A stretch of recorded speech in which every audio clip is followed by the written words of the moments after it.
2435.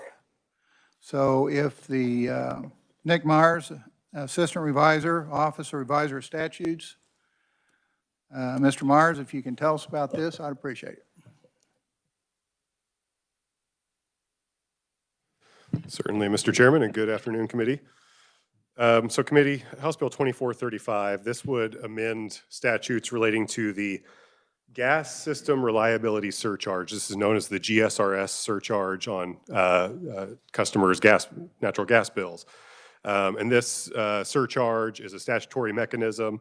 It allows natural gas public utilities to recover certain costs through that separate monthly fixed charge on customer bills. So what this bill is doing to these provisions in statute, this would amend that GSRS, those statutes, and specifically it would amend the definition of eligible infrastructure investments. That's what gas companies can recover upon. So this bill would remove the limitation that the GSRS cannot be used to recover a natural gas utility's investment in new infrastructure to connect new customers. So that would be stricken out of there, and you can see that in the bill. That's stricken. And instead, this bill would authorize natural gas public utilities to recover any investments in plant, facilities, or equipment that they are doing, except that the bill would prohibit recovery of allocated corporate costs through the GSRS. It's switching from not being able to go growth-related investments to authorizing growth-related investments except for those allocated corporate costs. The bill would also increase the statutory cap on the amount that can be recovered from the amount that the GSRS can be increased on residential customer bills. So under current law, there is a provision in the GSRS statutes that provides that when a utility comes and files for a new GSRS rate or to amend its GSRS rate, that the monthly fixed charge on a residential customer's bill cannot increase more than 80 cents per month or per that monthly fixed charge. So this would increase that 80-cent cap to a cap of $1.35. So therefore, every GSRS filing, that GSRS charge could go up $1.35 instead of $1 or an 80-cent increase.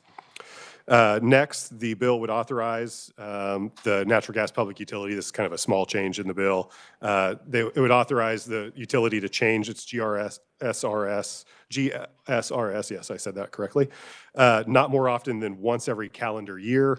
Current law simply provides that it can't be changed more than once every 12 months. So this would put it on a calendar year basis as opposed to a 12-month rolling basis.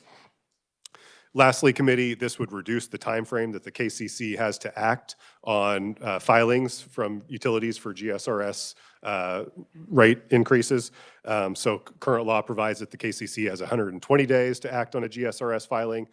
This would amend that down 30 days to require the KCC to act on it within 90 days. And Mr. Chairman and members of the committee, if this bill were enacted, it would take effect upon publication in the statute book on July 1, 2026, and I'd be happy to stand for any questions. Mr. Myers, what was the vote count out of the House on this one? Ooh, we could get that for you. We'll have to look that up real fast. Committee, other questions? Senator Bowser. Thank you, Mr. Chairman. When was the last time the statutory cap for GSRS had increased? If I'm remembering correctly, the statute books are probably over there by us back there. I think it was 2018 or 2019. 2018 was when the cap was last increased. Any other questions for Mr. Myers? Senator Clifford. Thank you, Mr. Chairman.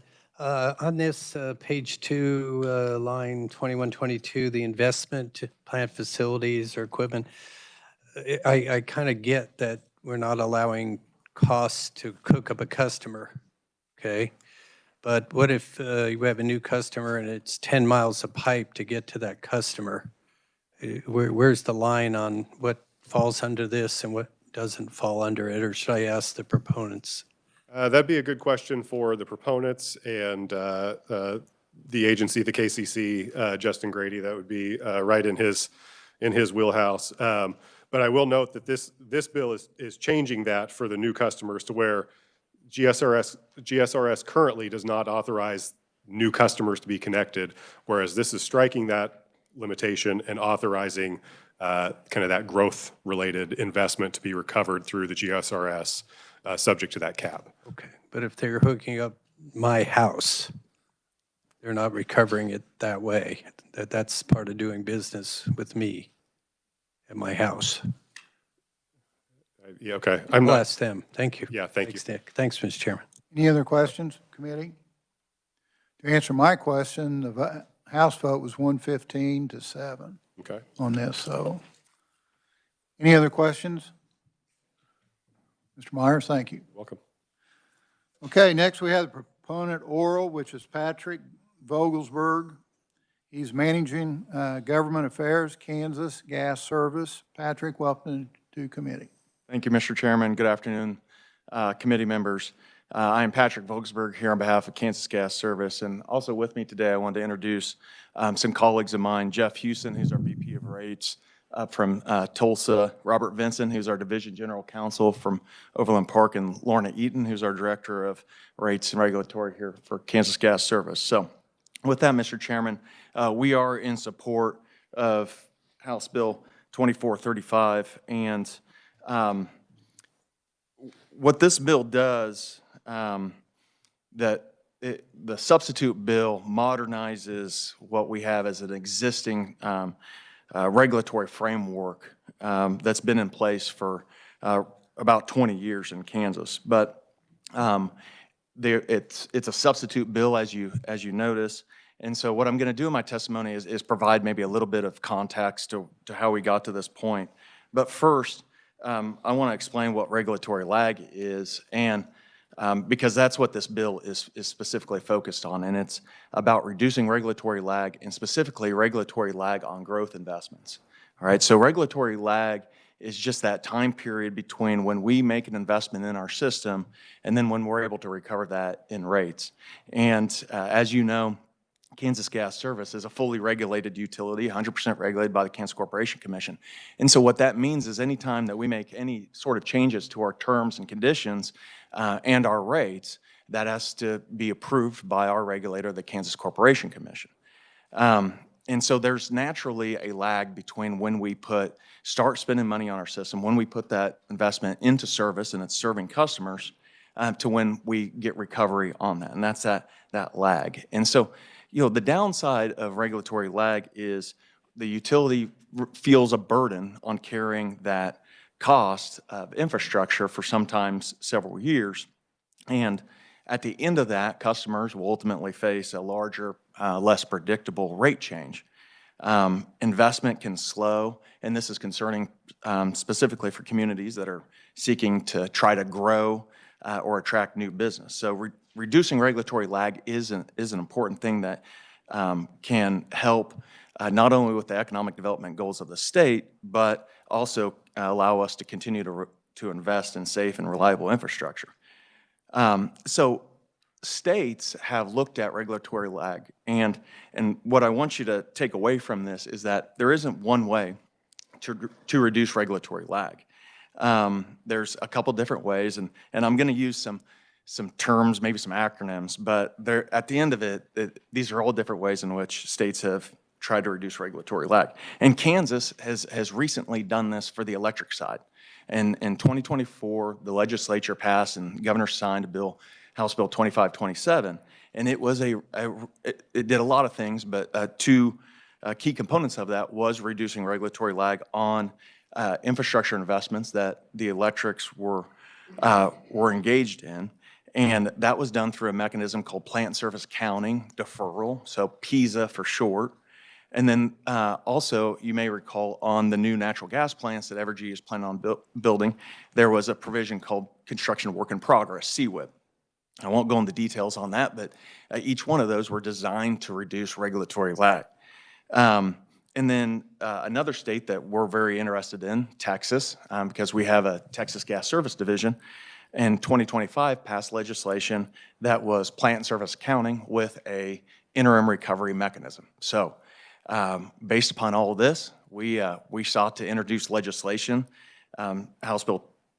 this House Bill 2435, and in its original form, we modeled it off of the PISA legislation that passed for electrics in Kansas in 2024, and then the Texas legislation. And it was a PISA-styled mechanism with interim recovery. So we had a hearing on that in the House, and a lot of the same rationale for that bill as it was introduced is the same rationale that I want to get across today. But based upon that hearing, conferees showed up and had some concerns around that. And what we took away from that, and those conferees are here, and I'll let them speak for themselves, but what we took from that was, instead of creating a new regulatory mechanism for natural gas utilities, why don't we use an existing regulatory mechanism that reduces regulatory lag, that has been in place for 20 years, the Gas Safety Reliability Policy Act, which authorizes a gas system reliability surcharge, GSRS. Why don't we just use that and modernize that to provide for growth, and then in that adjust the cap and bring it up to more modern applicability.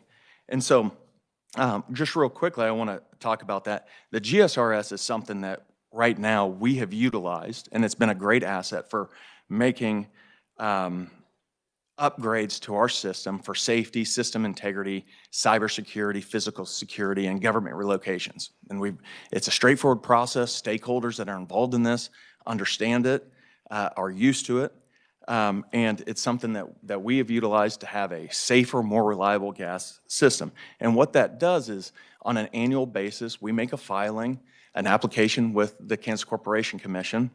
And in that application, I have an example in my folder, and you could go out to the KCC's website, or I can provide you with our most recent petition, GSRS petition. And in that, what you'll find is us laying out the various projects that we've invested in, the rationale behind them, how they comply with the law, and then we provide a list of every single project and the costs associated with that.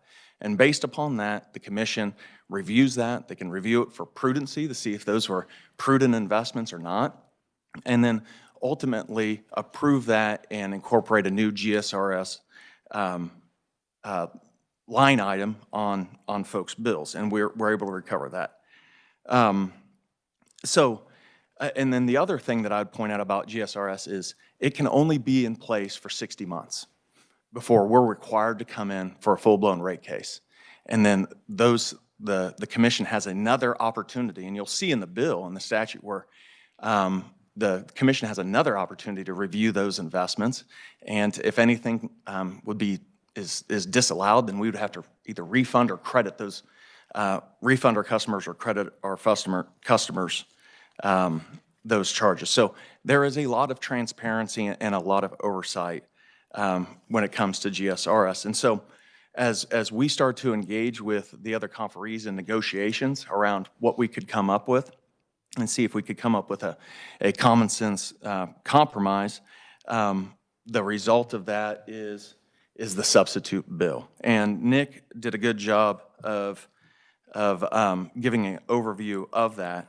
But the key provisions of this is it's about growth. And GSRS does have a limitation in it currently, is that we cannot use it to hook up new customers. And that's even if existing customers will benefit from some of this. And to provide you an example, we have a project in a potential project in a decent sized community, but it is a large load customer. And because of that, it would give us the investment to put in a dual feed into that community. And so we would be required to put that in. Well, that community now has a redundant feed instead of just a single feed into that community. So the reliability and the resiliency of that community has been increased, But because we have a new customer, that is specifically not allowed in the GSRS mechanism.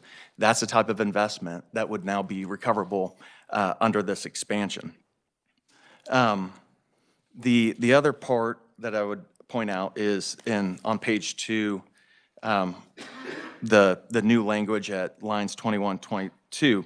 We had negotiations around that. Originally, we wanted that to say including allocated corporate costs, but then after conversations and compromise, we put in excluding allocated corporate costs.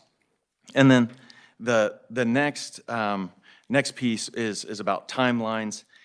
We are reducing from 120 days down to 90 days the time period for the commission to approve, but up above that in subparagraph 2, you'll see that the 60 days for KCC staff to review and provide a report of its examination is retained at 60 days. So it's not shortened at all, just the overall time period for the commission to rule.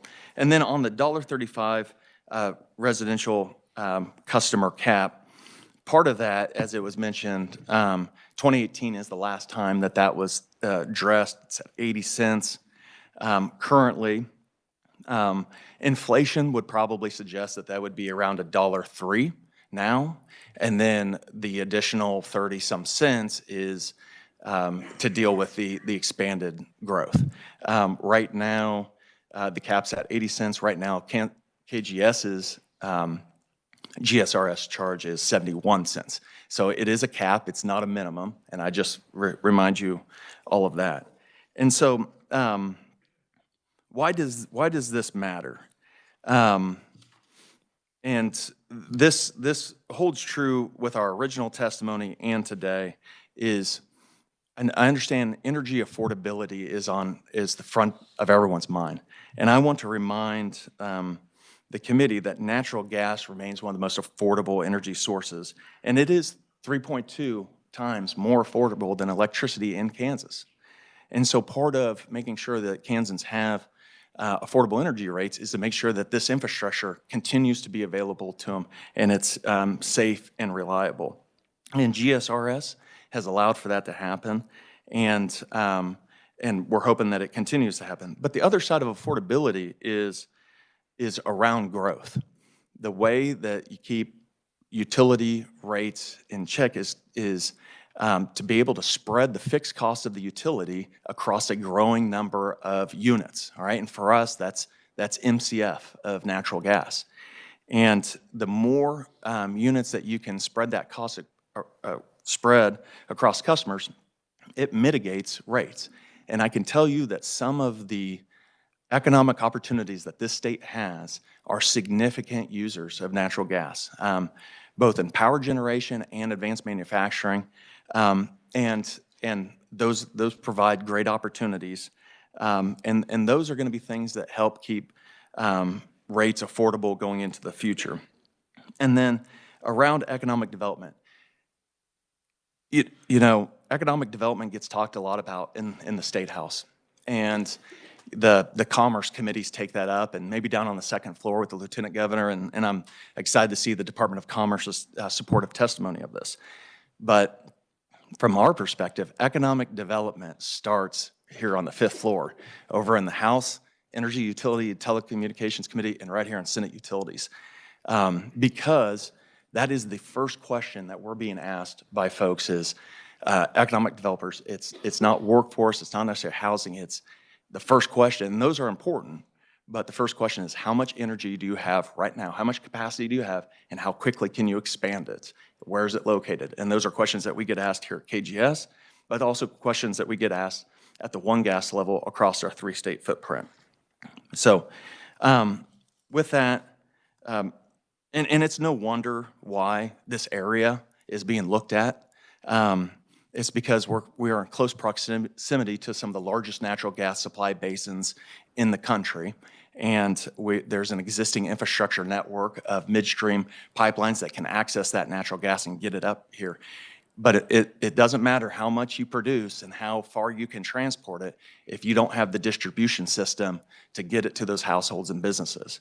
And we want to make sure that we're prepared to do that. So for those reasons, Mr. Chairman, I know we have other work to get to, but we would just ask that the committee act favorably on this legislation, and I'm happy to stand for questions at the appropriate time or follow up with any individual members' questions. And I'm happy to take the questions that were asked here earlier, too. Thank you, Patrick. Would you want to try to answer those? Yeah, absolutely. So in that question, it is, well, who pays for if you're going to have to extend a natural gas line several miles? And in that situation, we have certainly ways that we insulate our existing customers from that. And really what it comes down to is we look at that project and it has to revenue justify. What does that customer, what will they pay and as far as revenue to KGS? And there's only a certain amount that we would be willing to invest in, and anything over that, the customer would have to pay. And it's called a customer contribution in aid of construction. And sometimes the economics of that doesn't work out for the customer, and they look to an alternative like propane or something else. But it is a decision that we require that protects our existing customers, and a lot of that is in our mainline extension agreements, and those are documents that our tariffs cover as well. So. Okay, committee, we have any questions? Any further questions for Patrick at this time? Okay, Patrick, thank you very much. Thank you. Also want to note that proponents we got 3 of them there that's in your file. And at this time, we'll go to neutral oral. We got Justin Grady, Director of Utilities Division, Kansas Corporation Commission. Justin, thank you for being here. Absolutely. Good afternoon, everyone. Chair Fagg, members of the committee. My name is Justin Grady. I'm the Director of the Utilities Division at the Kansas Corporation Commission. Nice to see everyone again. So Commission staff is neutral towards the passage of Senate or House substitute for 2435. And we're neutral about this legislation because we really do believe this is a policy call for the legislature at this point. The legislation's well written. It does what it was anticipated to accomplish. But with that being said, it's a vast improvement over the original 2435 that we opposed before House Energy. We opposed it because we just thought that for a variety of reasons, it was not a good idea to set Kansas's regulatory policy based on the policies that exist in Texas.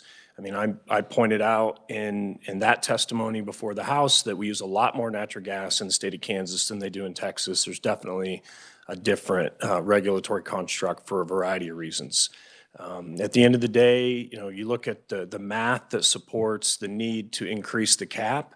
That was something that we were heavily involved in, coordinating with, going from 80 cents to $1.35. I think Patrick mentioned it, that around 25 cents of that is just associated with the impact of inflation, and that's regular CPI inflation, not real boots on the ground, what it takes to put steel in the ground in terms of labor and materials inflation, which would have been a lot higher. The other thing that I'll point out, and this is in my written testimony too, is that the $1.35 is really a pretty conservative number. It was definitely a compromised position, but what we did is we looked at the real capital expenditures of Kansas Gas Service, which was the entity carrying this bill, from 2022 through 2024, and we examined the smallest cap that would have allowed them to recover their growth-related capital during that period of time. So this isn't, really reaching for the stars and an aggressive proposal. The math could have supported up to $1.50 or $1.55, but ultimately, it was a negotiation. There was give and take that occurred, and $1.35 is where we ended up. I appreciate KGS's willingness to entertain the idea of evaluating the potential for an increase in the cap in the GSRS. as opposed to, a complete overhaul and a very significant change in the regulatory framework for how we regulate natural gas utilities in the state of Kansas. So that's probably enough for now, but I look forward to any questions that the committee has. Thank you, Justin. Committee, we have any questions for Justin while he's here? Senator Clifford. Thank you, Mr. Chairman. So I guess it's Evergy that's putting in the new gas plants, and they would fall under this for recovery of their investment? No. So this would only apply to natural gas distribution utilities. So for Evergy's gas generation plants, they're going to recover the costs associated with the construction of those investments through a semi-annual surcharge on customers' bills, construction work in progress. And then once those assets go into service, they will file a rate case, and the entirety of that asset cost will go into service in, sometime in 2028 or 2029. Justin, thank you. Thank you, Mr. Chairman. Any other questions, committee? Justin, thank you very much. Thank you. Okay, next we go to opponent oral. We got Joseph Astrab, Consumer Council, Citizens Utility Ratepayer Board. Joseph, welcome to committee. We're not pushing you on 2 minutes here, so. I'll be quick, Mr. Chair. Thank you so Oh, much for the okay. opportunity, and members of the committee, thank you. My name is Joseph Astrab. I'm the Consumer Counsel for the Citizens Utility Ratepayer Board. We're here today in opposition to the substitute for House Bill 2435 for a number of reasons. The first, plain and simple, is that this bill will raise rates for customers. That's what it's designed to do. It's designed to increase the amount that a surcharge can be assessed to customers.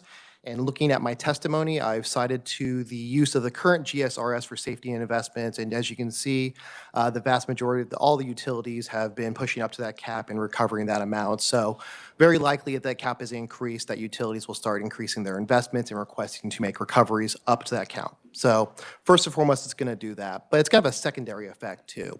As the proponents have talked about, this legislation is in response to the electric piece aside that allowed for enhanced recovery of growth-related investments here. And so the gas utilities are here asking for similar treatment in order to remain competitive, to be able to enhance economic development investments, essentially. And so it's important to note that there's no logistical obstacle to utilities making these investments already. It's a question of how quickly they recover those from ratepayers.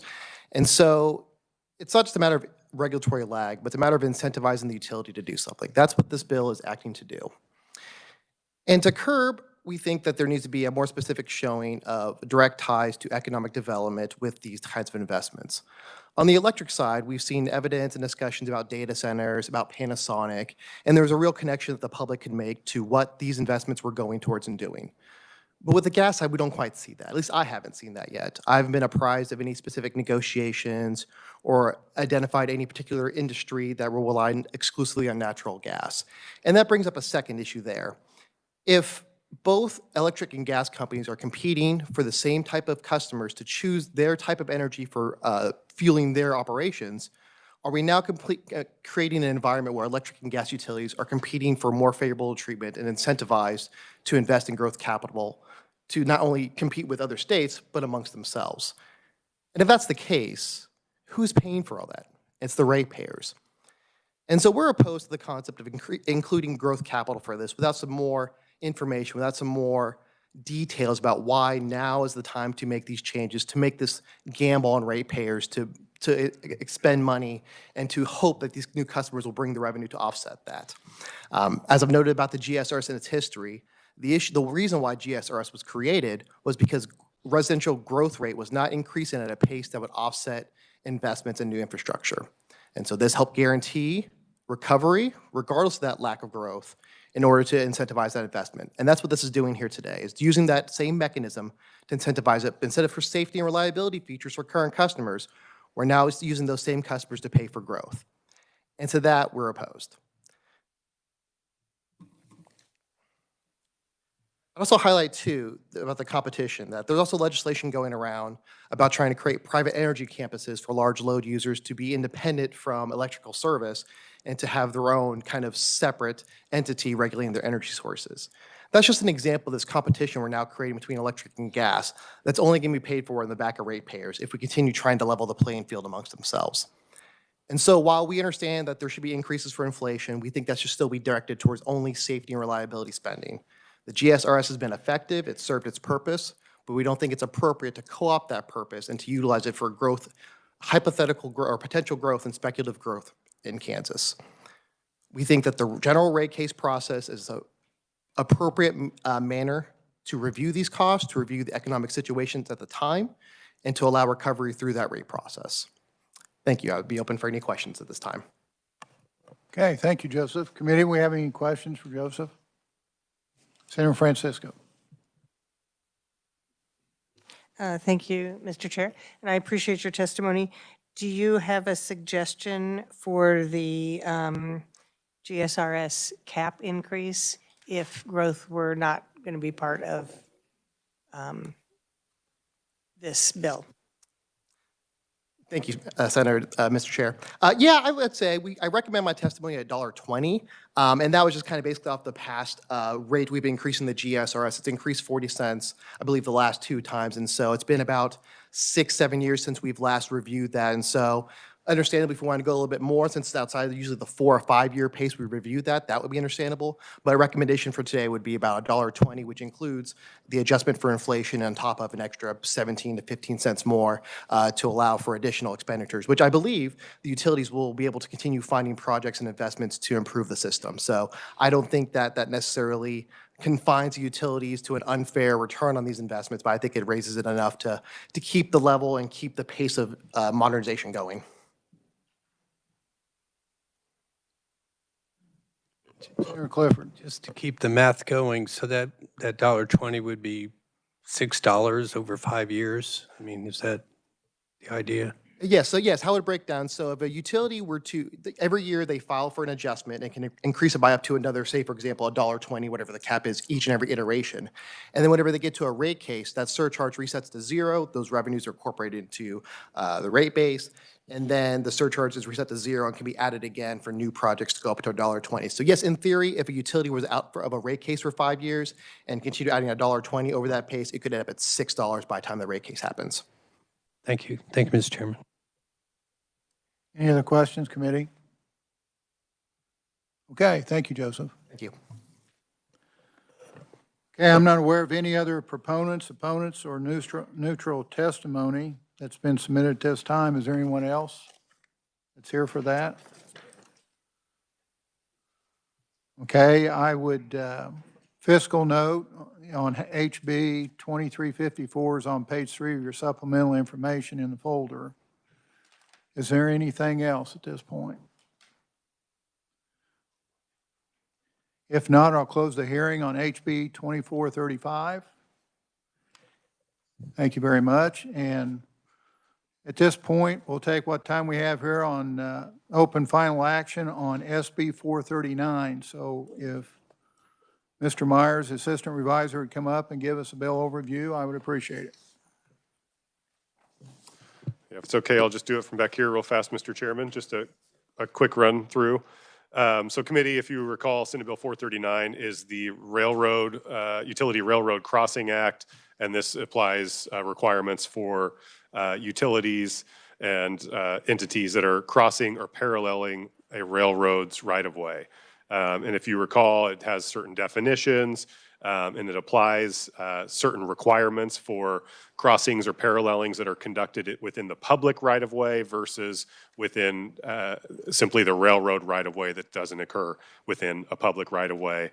The bill also sets specific deadlines for those activities regarding crossings and parallelings, whether it's in the public right-of-way or outside of the public right-of-way.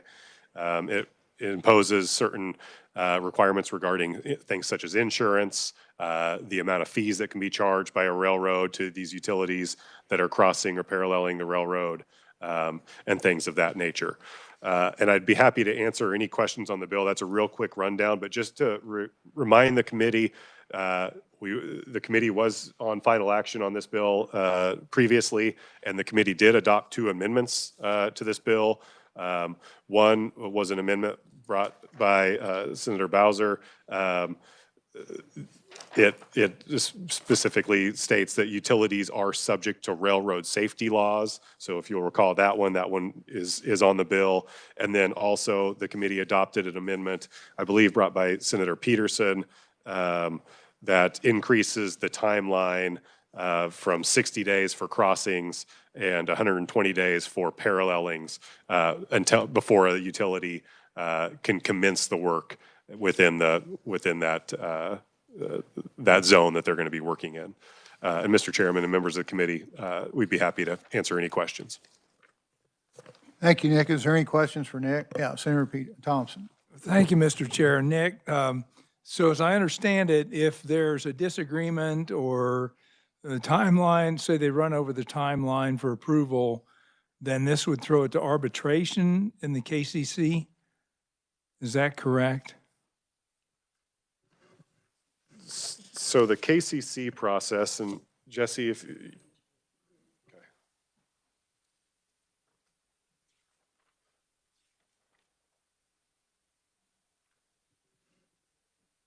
So if there are objections to the process, to any of the processes, I mean, the railroad under this bill has authority to object to proposed activities by the utilities if it's going to impede railroad operations or pose undue public safety risks.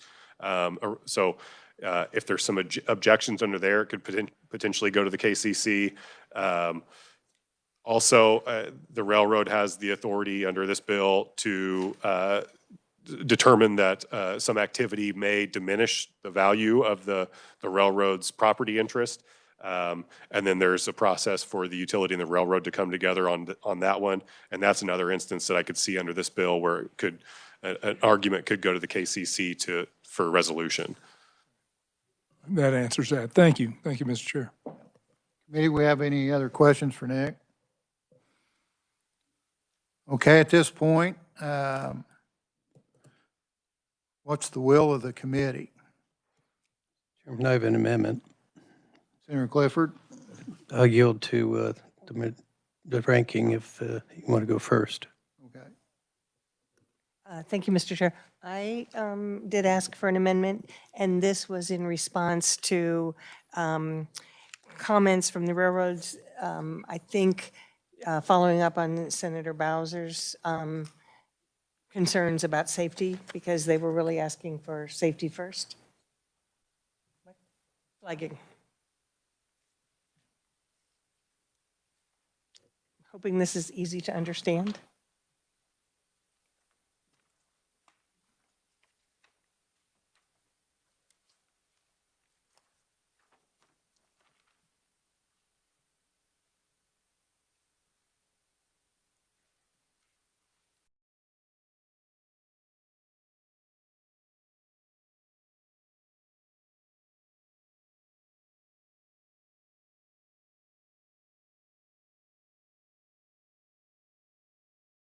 Like to explain your bill? Or amendment? I would like to explain the amendment. So what I've heard is that the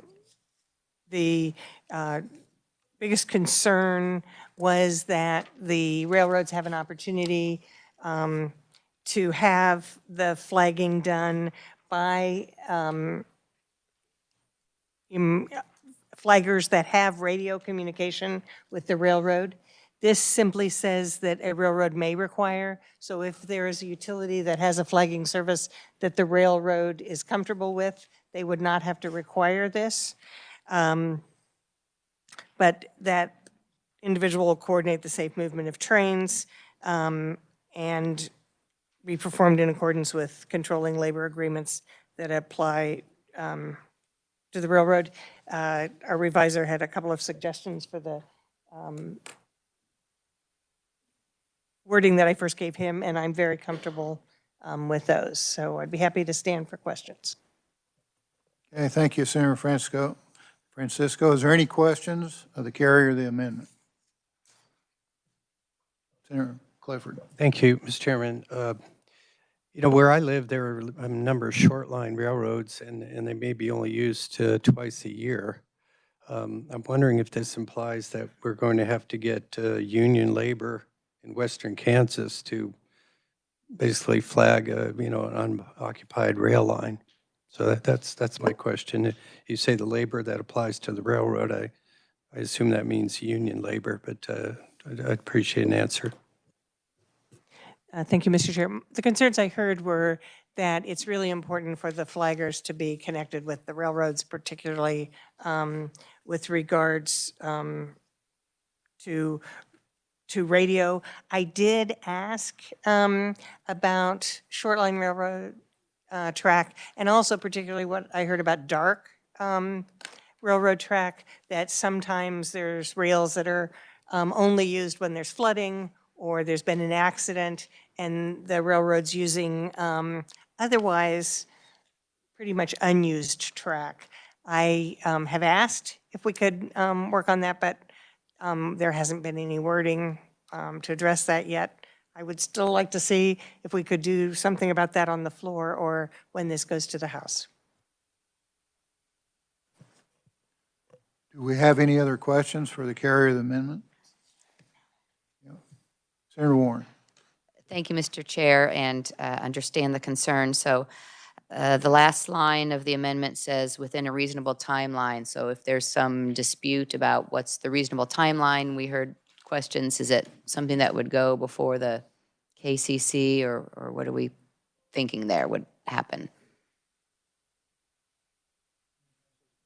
I'm thinking that the bill overall is establishing the requirements for this, and this is just saying that the railroad shall arrange for such individual to be present. If the senator has any more specifics, or we could ask further about that. Okay, Senator Warren. Thank you, Mr. Chair. So were there discussions had with all the stakeholders with an interest in the bill on this particular amendment? This has been kind of a work in progress and a lot of tight deadlines. There's not, but I think I'm recognizing we didn't talk about the other amendment that had been talked about parallels. I'm willing to withdraw my second if that was on the table. But I really was asking how can I best respond to the railroad's concerns for safety. Senator Bowser. Yeah, thank you, Mr. Chairman, and I appreciate the senator from Douglas. I also share the safety concern. It is a high priority, and the railroads do an excellent job of prioritizing safety. So the amendment that we did ratify, and I'll just read it here, a utility that is conducting activities in a railroad right-of-way pursuant to this act shall comply with any applicable federal rail safety laws, rules, and regulations, including but not limited to Rail Safety Improvement Act of 2008 and any rail safety rules, regulations promulgated by the Federal Railroad Administration of the United States Department of Transportation. Now, I would have thought that was kind of would it cover flagging as well, but honestly, I don't know, but I thought it would be included in there. So my question is this new amendment about flagging really necessary, or have we already included it in our previous amendment that was ratified by the committee? Thank you, Mr. Chair. Senator Francisco. Thank you, Mr. Chair. So what the bill had originally said was that a utility may, at the utility's expense and to the extent the utility deems necessary, hire flaggers. So this actually puts the responsibility for the identification of those flaggers and whether they feel a utility, and I heard that they work with utilities that can provide that service, but it gives the railroad the opportunity to say, this company has flaggers we want to use, rather than simply leaving that at the utility's discretion. Any other questions for the carrier of the amendment? Want to entertain a motion? I moved my amendment. Got a motion, is there a second? Got a second? Any other discussion? All those in favor signify by saying aye. Aye. Those opposed? No. Okay, we got a division, so I guess everyone take and raise your right hand for an aye. 1, 2, 3. All those for a no? 1, 2, 3, 4. Okay. 1, 2, 3, 4, 5. No 4. Okay. So carries at 5-4. Am I seeing that right? Okay. So that one will pass 5-4. Any other amendments? Yes, Mr. Chairman. I have amendments here. It's broken into two, but that has to do with some of the labor issues in the revisor's office. We don't want to overtask individuals, so it could go together. If we could pass out the co-op amendment and then the, I don't know what it's called, the act does not alter property interests. I think together we could consider these.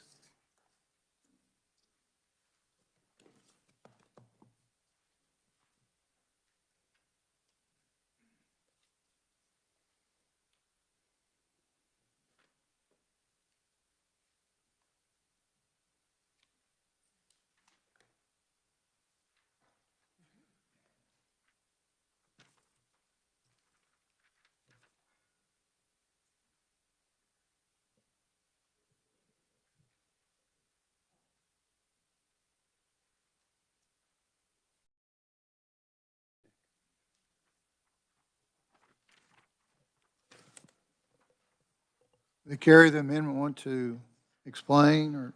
Yes, thank you, Mr. Chairman, for the opportunity to explain. As you know, I come from the land of the co-op. There are, nearly, well, there are more than 24 in the state, almost 30, and all of them have unique arrangements with the railroads already in place. And so this amendment, there are two balloons here, gives the co-ops the option to opt in to these arrangements. There's always a second paragraph because of our prior consideration of the Southern Pioneer entity, which is a wholly owned substitute of Pioneer. So in order to capture them within this amendment that affects co-ops, paragraph 2 is in the balloon as well.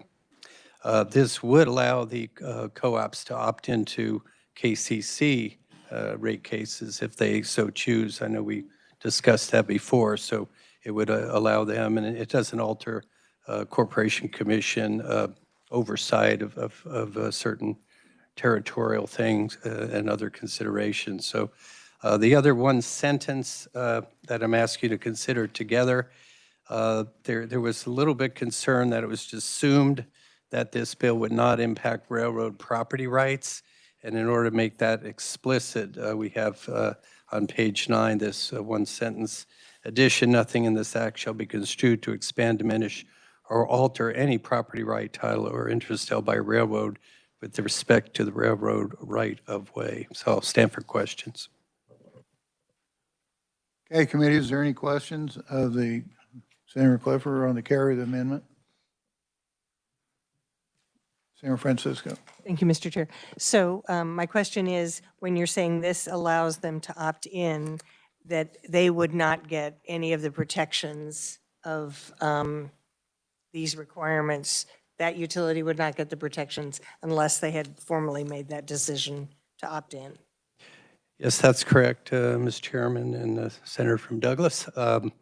The boards of these co-ops are pretty fleet of foot, and they can make decisions very quickly on a very individual situation basis. So, yes, there might be times when they would want to opt in. Certainly, some have prior arrangements where the fees are 0, and they might not want to opt in. So, thanks for the question. Any other questions? So is the carry of the amendment one to include both these in your motion? Yes, for convenience, if we could, Okay, so Mr. you want to Chairman. go ahead and I move my combined amendment. Okay, is there a second? Got a second, Senator Bowser. Is there any other discussion? All those in favor signify by saying aye. Aye. Those opposed? Motion carries. Any other amendments? Okay, Senator Peterson. Thank you, Mr. Chair. Sorry about my voice.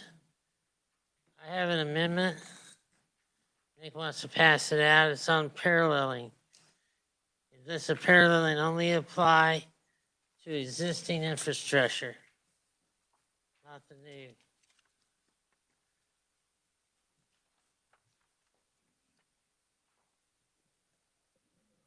Is that it? That's it, okay. Is there any questions of the carrier of the amendment?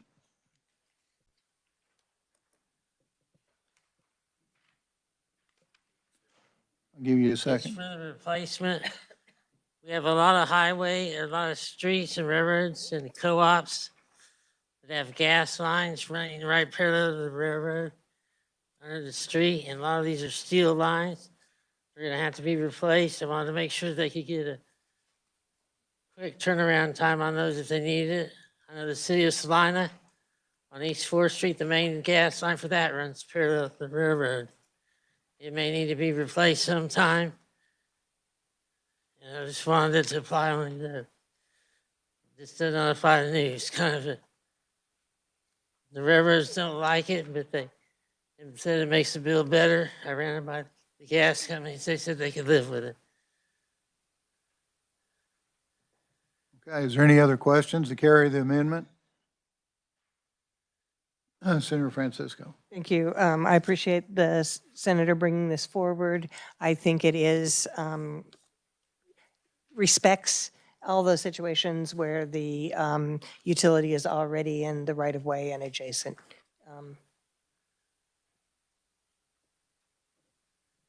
Senator Clifford. Thank you, Mr. Chairman. Yeah, I'd be in favor of this amendment. I'm kind of relieved that it doesn't touch Section 4, which a much earlier recommendation to eliminate the word parallel was made. So I'm fully in favor of this. Thank you. Okay, committee, we got any other questions for the carrier of the amendment? Would you like to move your amendment? Move my amendment. Got a motion, got a second by Senator Francisco. Is there any discussion? All those in favor signify by saying aye. Aye. Those opposed? Motion carries. Any other amendments? Okay, we're back on the bill then. Is there any discussion there or motion? Senator Thompson. Yeah, I just became aware this morning of a United States Courts of Appeal from the Fourth Circuit case where a district court had taken up a case of Association of Railroads against the State Corporation Commission of Virginia. And the U.S. Courts of Appeal overturned the district court and ruled that there were federal preemption concerns with regard to those claims and the taking claims. And I worry that we're throwing the arbitration to the KCC, and they may be forced into an indefensible position to where we're in federal court trying to litigate an arbitration between the two entities, the utilities and the railroads. And it gave me a little pause over whether or not, I totally understand why we're doing this bill. Don't get me wrong. But my concern is that there may be some federal law that preempts what we're doing, in particularly with KCC trying to arbitrate. And I haven't had time to talk to the KCC, but I am a little bit concerned that we may be throwing them into a tough spot. And that's my biggest concern with what I see on the bill. Thank you, Mr. Chair. Senator Peterson. Thank you, Mr. Chair. I believe there's 8 other states that have this bill. It's modeled after Minnesota. I understand they modeled it after Minnesota because it's already been litigated and stood the court test. Mr. Chair. Or Senator Thompson? This was a 2024 case, so I don't know whether the Minnesota case was prior to that, but this was district courts of appeal, and they reversed, or the U.S. courts of appeal. So there may be some federal preemption issues. It depends on which court you go to, but it's very possible we could end up in litigation over these disputes. And not, like I said, I totally understand why this is necessary to have this, but I also have concerns over the ultimate result. Is there any other? We've got like 2 minutes, so here we go. Thank you, Mr. Chair. I'm wondering if the senator with this concern might be more comfortable if the negotiations were with KDOT rather than the KCC, so it wasn't an idea of the KCC and KDOT, KCC and the utilities.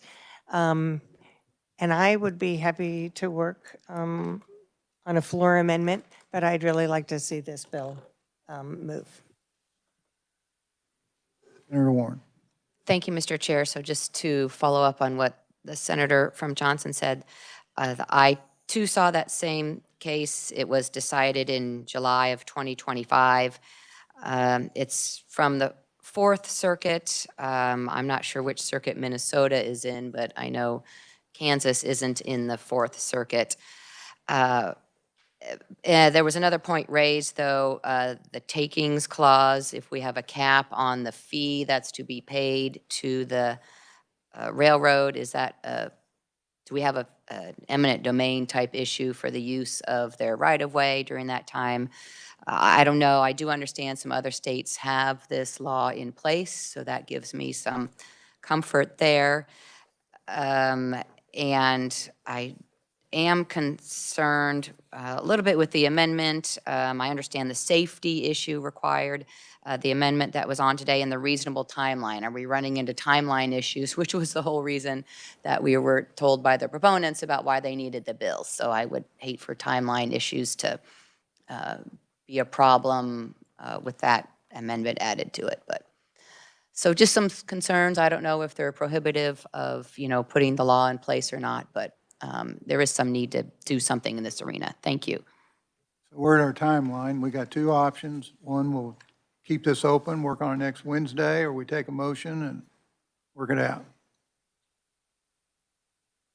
Senator Thompson. I personally would be, because I just found out about this court case this morning, and I've been pretty busy all day, haven't had time to really consider it and read over it.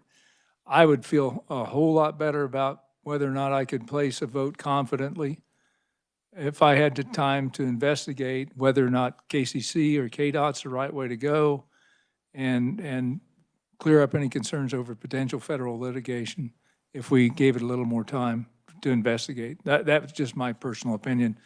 I'll leave it to the will of the committee and the chair. What's the will of the committee? Senator Francisco. Thank you, Mr. Chair. I've been concerned with the calendar that the legislature has been given, and also know that the Utilities Committee in the House Needs to work this. needs some time to work it. So it's not going to come to the floor for a few days. I will work to address the question of within a reasonable timeline, and also see if we can find out anything more about KCC and KDOT. And then I'll let the other people worry about the circuit courts. So I'd entertain a motion at this point.